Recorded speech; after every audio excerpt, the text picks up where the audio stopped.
serving officers, veterans, NCC cadets, students of various schools, ladies and gentlemen, people from the media, people from the academia, a very good morning to all of you. And let me begin by saying that it gives me great pleasure to be here at this Chandigarh Literary Festival. I've been asked to speak on heartland and dreamland parts in multi-domain warfare and India's strategic centrality in the emerging world order, partly alluded to by General Statement in his opening remarks. I found this to be a very, very interesting kind of a topic because it combines the geographical location of a state in the context of its strategic importance and then extends it towards modern warfare. The subject is not only academic in nature but also highly relevant considering that geopolitical events which are unfolding in front of us and the technological transformation the world is seeing. The subject actually, if you have a look, is largely geographic, although the Chandigarh Lit Festival focuses only on history. And let me say that it's a saying, sir, please don't mind, that people who don't understand the geography will find them condemned by history. Geography has shaped human evolution and military planning since antiquity. An ancient Greek scholar, Herodotus, had said that all history must be treated geographically and all geography must be treated historically. There is a close connect between the two. We also know that what is present today, including this particular seminar, is likely to be history tomorrow. So in fact, what we are doing is every day creating a future history. So the classical doctrines of Mackenzie's Heartland, Chanakya's Mandala, and the geographical realities expressed in the doctrine of Mahan have sculpted destinies and defined the reaches of empires. Even in the present era, a Marshall, in its famous book, Business of Geography, said that the world map is not simply a canvas of borders, but a cartography of ambition and then constraints. For over a century, the struggle for global power has been, in essence, a struggle for control of geography. The seas, the continents, the skies. And if you look at today's context, it extends towards space, cyberspace, and cognitive domain. The location of nation states and its physical geography determines the ability to project power and exercise strategic options beyond its size. Look at two small nations, Djibouti at one and at Singapore. Both lie at Bab el Mandeb and Strait of Malacca, which are not only strategically important but also important for trade. Similarly, have a look at our nearest maritime neighbor, that's Indonesia. The number of states which connect the Pacific and the Indian Ocean, that is Sunda, Lombok, Malacca, and Ombiwata, all pass through there. So not only Indonesia can exercise influence over trade which passes through these important states, but also in case of conflict, it should be able to control overseas and undersea traffic passing these borders. Coming to some specifics of heartland and hinterland theories, geopolitical dominance, I believe, can be exercised to control over continental landmass or through maritime space. Alfred Mahan's seminal work on influence of sea power upon history, the heartland theory of Mackinder, and Spikeman's dreamland theory, they all have to be seen in the context of the time when they were actually written. The first one actually was Alfred Mahan's. When he wrote his influence on sea power, that was at the beginning of the 19th century, and he advocated that greatness and prosperity are effectively linked by sea power. He argued that command of the seas and the arteries of commerce dictate the fate of powers, like, and he gave examples of the Britain's control of outposts to the American command of the two oceans. This was followed by we all know the Mackenzie heartland story, and he suggested that the control of Eurasian coast, which spread from Volga at one end to Yangtze on the other, Himalayan mountains to the Arctic, anyone who controls that particular space would control the world. He actually said, allow me to recall what adage he used was, that who rules Eastern Europe commands the heartland, who rules the heartland commands the whole island, and rules the world island, one who rules the world island commands the world. This particular saying encapsulates strategic imperatives of consolidating continental mass and resources. So basically, Mackenzie relied on mass and security, where consolidation and control decided land power. A spike theory, which was presented almost about half a century later in 1942, posits that control not of the continental interior, but of the coastal arc that emanates from Europe to Middle East to India. Control of that particular area is important, and anyone who controls the inland will be able to control the world. Between the three men, Mahan, Mackenzie, and Spikeman, they created a triad of geopolitical wisdom, with Mahan emphasizing on the logic of sea power, Mackenzie highlighting land power, and Spikeman giving us a balance between these two. Let me conceptualize these two theories in the context of India and the immediate adversaries, that's Pakistan and China. So ancient India possessed sufficiently all kind of resources, and probably that's why we developed kind of an insular outlook. India was very well protected by the Himalayas, mighty Himalayas in the north, and the Indian Ocean region towards the south. So India's culture, religious beliefs, and its doctrine of peaceful coexistence that spreads through the passes of Hindu Kush and the Himalayas to the north and across the Indian Ocean to Southeast Asia, and this all traveled through travelers, traders, and teachers. There was no physical conquest involved. India's political subjugation also came through the same openings in the Hindu Kush and by the discovery of sea routes to India. History tells us that for the long-term security of India, India will have to have both a continental as well as a maritime outlook. However, if you look at the geopolitical events of the 28th century, India's partition, the coming of Pakistan, war with China, forced India to have a continental kind of an outlook. But if you have a look at India's geography, I think it tells us that India is both a continental and a maritime power. So we are a continental power because of a huge landmass. We are a continental power because a large amount of our population resides in the heartland. We are connected to the Asian landmass physically. We are a kind of a maritime power because of a peninsular shape jutting out into the Indian Ocean region. We have two island territories on the flanks, which provides us a huge amount of depth and security to the mainland. And if you have a look at the large number of countries which are resident powers in the Indian Ocean region, most of them are small litorals or countries which are on the east coast of Africa, also significantly small. So India enjoys a predominant kind of a place in Indian Ocean region, and hence we are always a first responder, preferred partner of choice for any other country. So therein lies the importance of India being both maritime as well as a continental power. It's a quirks of history actually, which has made us look towards the continent, and yet it is the same continental landmass which actually hinders our growth. In the sense, if India wants today, it can't travel west. Even if we wanted to send aid to Afghanistan to the overland route, it's not possible. We can't travel north because Chinese are there in Tibet, and we can't travel east because Myanmar is perpetually embroiled in some kind of an ethnic kind of a conflict. So if we can't travel for trade anywhere else, then the only way left for us is towards the ocean.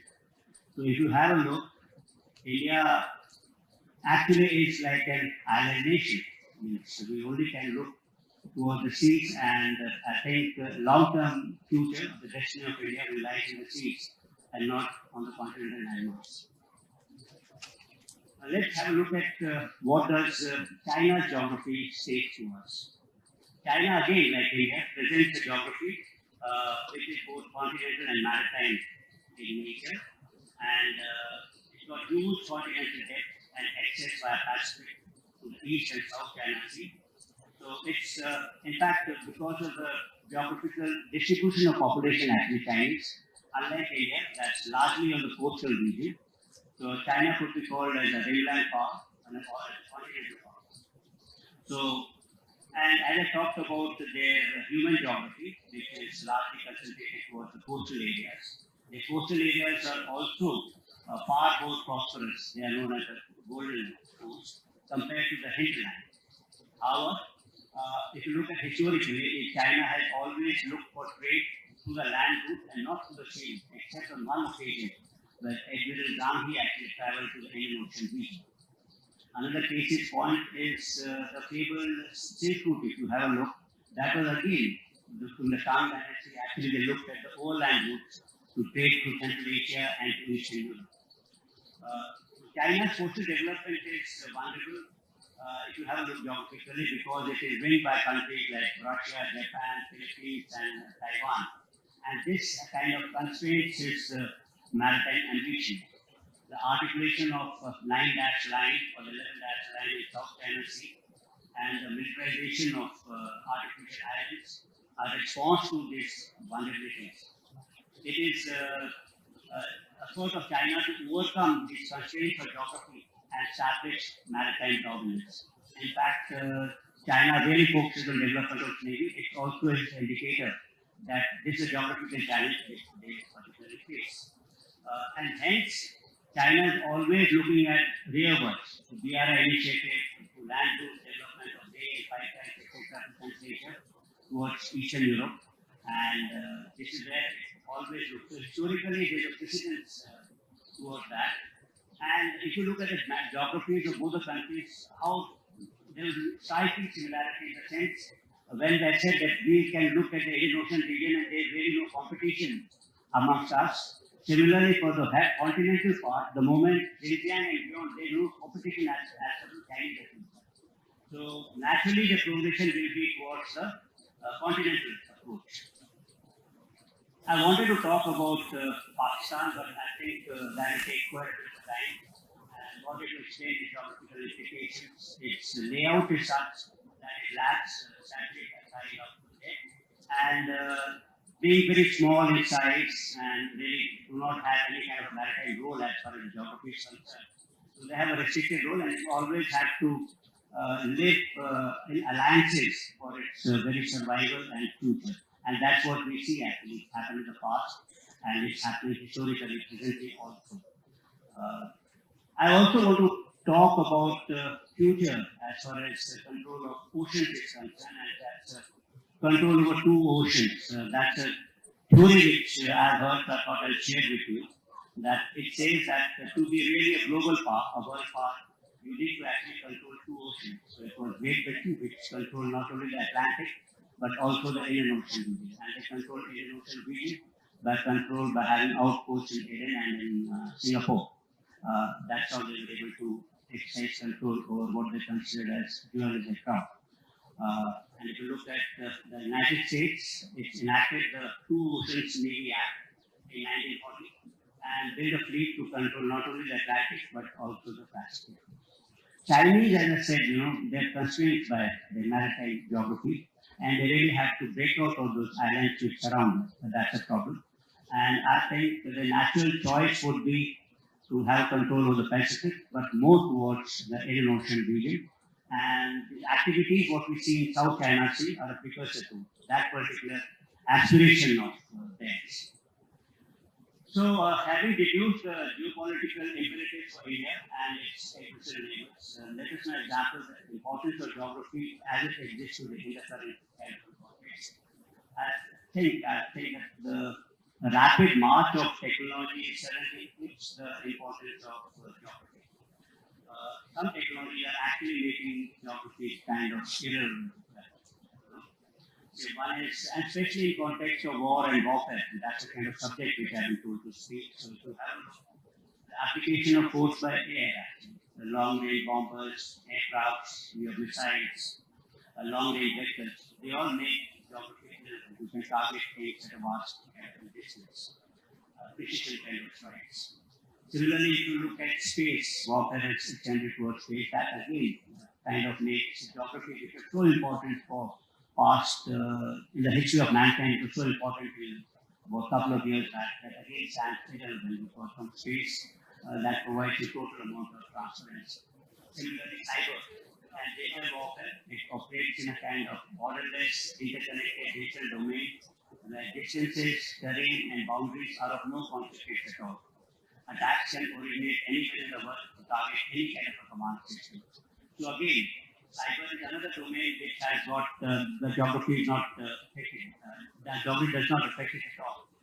Similarly, cognitive warfare, cognitive operations target the human mind and transcend geography by occupying not ground but perceptions. They influence beliefs, erode morale, incite unrest, manipulate leadership, and affect decisions. And human geography, over here, they said that look, cognitive warfare does not have, geography does not actually influence it. But maybe the distribution of population, which is human geography, maybe that will have some kind of an importance. But as I said earlier, the geography is important. So all these developments which I've spoken about, that hasn't really taken out complete steam out of geography, and it does remain important in the context of, say, GIS maps or the networks of cables which provide us that internet connectivity, where they are located, your data centers, etc. So some element of geography still remains important. So let me now talk about multi-domain operations and reframing of conflict. So the impact of technology. So we are having a look at, say, what I would be talking is a military strategy, which was largely influenced by geography in the past, and increasingly being eclipsed by technology presently. But the major impact of this technological development, if I were to summarize history, one is, I can say, death of distance, second is demise of surprise, and third is disappearance of offensive maneuver. Because advent of this or emergence of this long-range aircraft, air-to-air refueling, long-range precision weapons, etc. And of late, you see the Russians fire this ballistic missile, which is a nuclear power, and also Poseidon, which is a nuclear power, and it's hypothetically they can actually go without continuously for a very, very long time. And they have a kind of global reach. So distances don't matter in today's warfare, which was an important element in the right up to 65 wars, which you mentioned, sir.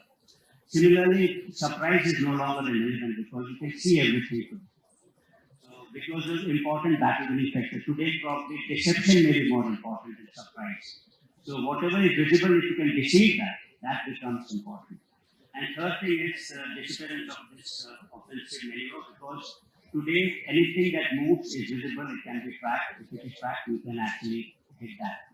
So that is again, I'm not saying that the basic principles of war in which we say offensive action, that remains. But offensive maneuver out of it, that particular part is becoming more and more questionable. So against this backdrop, the nature of war and warfare itself is changing. Multi-domain operations, integrated deployment of military capabilities across land, sea, air, space, cyber, and cognitive domains. They have actually expanded the aperture of strategy. Future battlefields are not going to be recognized as service boundaries, integration, rapid decision making, and seamless exploitation of information are now keys to victory. India's joint doctrine for multi-domain operations recognizes that no domain can be siloed and no service can operate in isolation. Glimpses of what lies in the future actually was visible to a large extent during operations in Jung. And classically, these operations were entirely different from kind of wars which we fought, which General mentioned, the 65 war. So they were in fact, obviously, the blood guts and glory, that kind of a factor was missing in these kind of operations. So they were multi-domain, they were integrated, they were a combination of kinetic as well as non-kinetic missions executed in a digitized kind of environment with a network. And to some extent, in this particular operation, we also use artificial intelligence to understand future courses of action.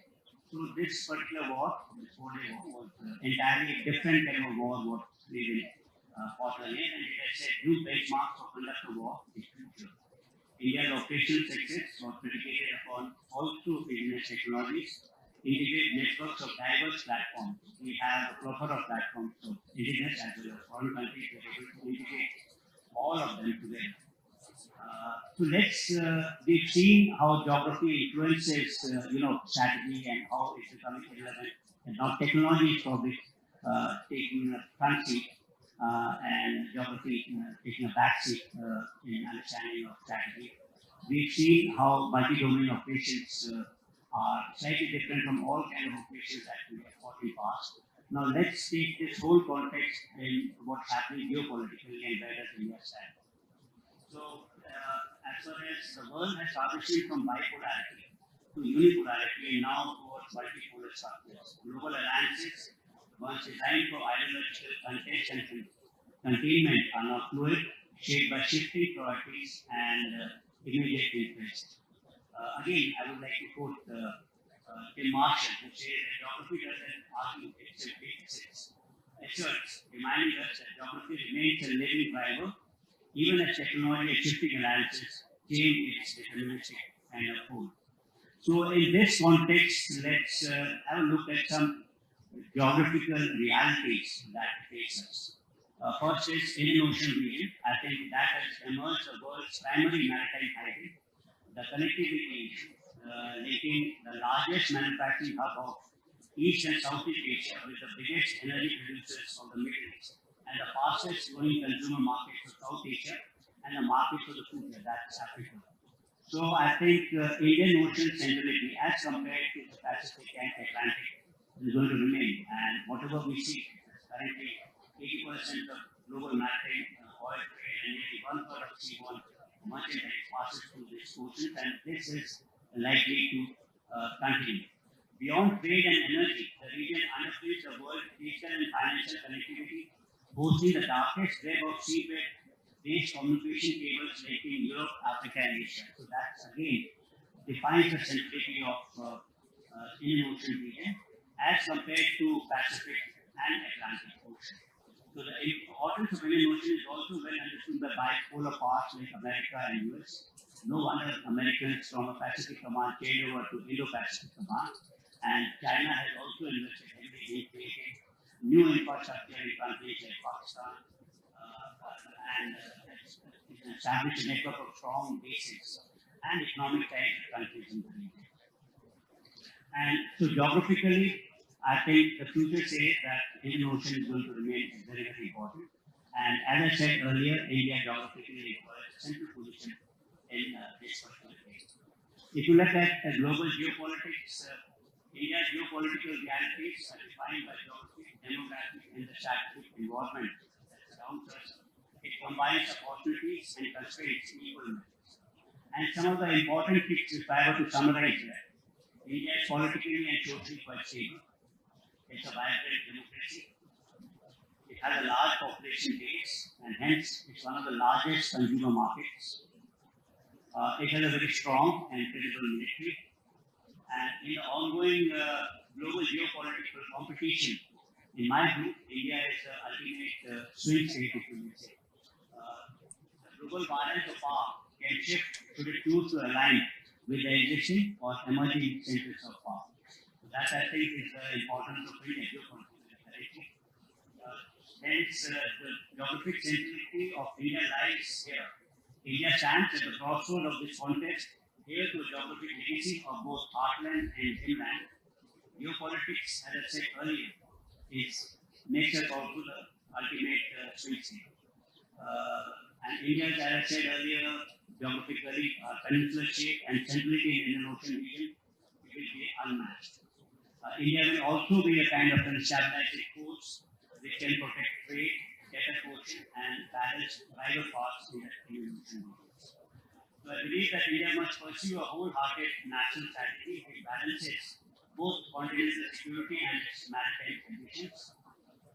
Indian Ocean strategy should leverage its peninsular geography, island depth, strategic outposts, and diplomatic standing to achieve regional stability and contest external forces. In the end, only I would like to say that India stands at the confluence of heartland and hinterland, straddling 50 domains of Eurasia and Indo-Pacific. Its population, technological prowess, and rapid economic growth position is a driver of global demand and innovation. Growing partnerships and interdependency, multi-aligned foreign policy allows us to engage with competitive blocs. Hence, it still leverages technology to both exploit and overcome geography and projects its stabilizing power amid a multipolar world. So it depends on the imagination of a people as to how to leverage all this for India's future and growth. In the heartland and hinterland and throughout the Indian Ocean, India's centrality is not just simply a matter of map, but is a lived reality, a strategic promise, and a beacon for global security. Let's rededicate ourselves to this particular cause. That's all I had to say, ladies and gentlemen. Thanks for your patience.